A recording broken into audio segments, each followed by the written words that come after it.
When it comes to marking out the position of the pegs, there's several ways of doing it and several different things to consider.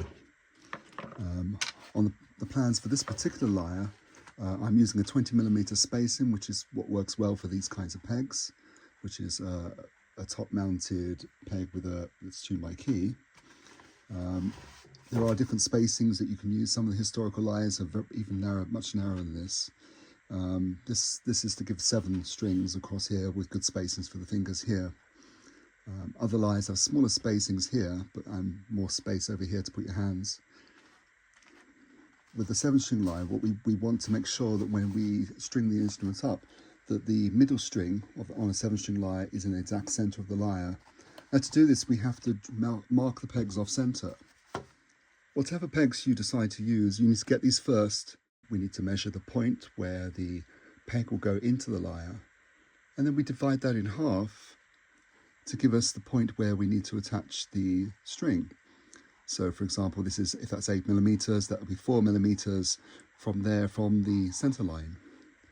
Then we need to measure our spacing. Now the way to do this, if you're working it out from scratch, is to place a ruler over here, and having marked the center line, you then measure out at this point from the center line. So this is 20mm. So we measure a 20mm point, a straight line. Then we use a ruler to mark upwards. Remember, this has to be off center. So for example, on this peg, 8mm, it will be 4mm off center.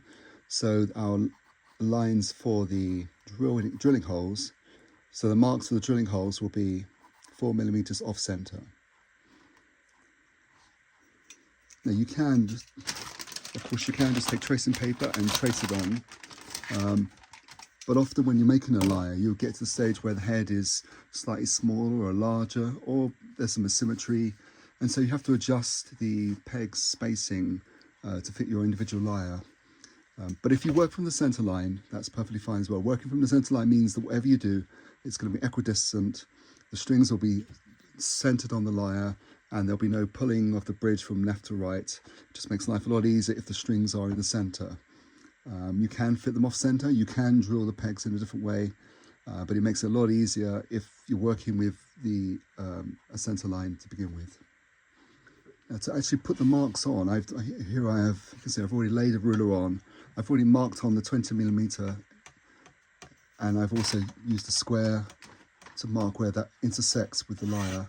Now to make this curve here, I've actually used,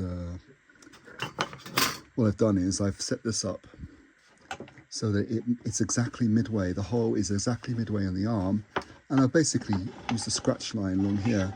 Now this scratch line is very useful because it means that I've got a place to put my Bradawl in. It will rest perfectly on that line. And then I just make a mark just big enough for the drill bit to sit in. And I make a mark just big enough for the drill bit to sit in. And I repeat it along the rest of the line.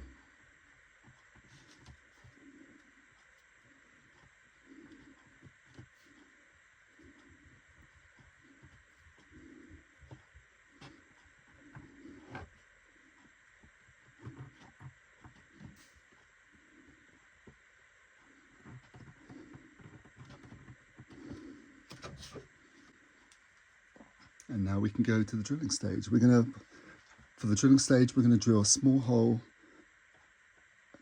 to start with, and then we'll gradually expand that out. Now we have to measure. Go to our pegs, and we see what's the smallest size of the hole that we need to drill, and that turns out to be it's the end of the peg. So we measure the end of the peg first. That's about 6.7 on this. So I'll probably drill up to like 6.5mm.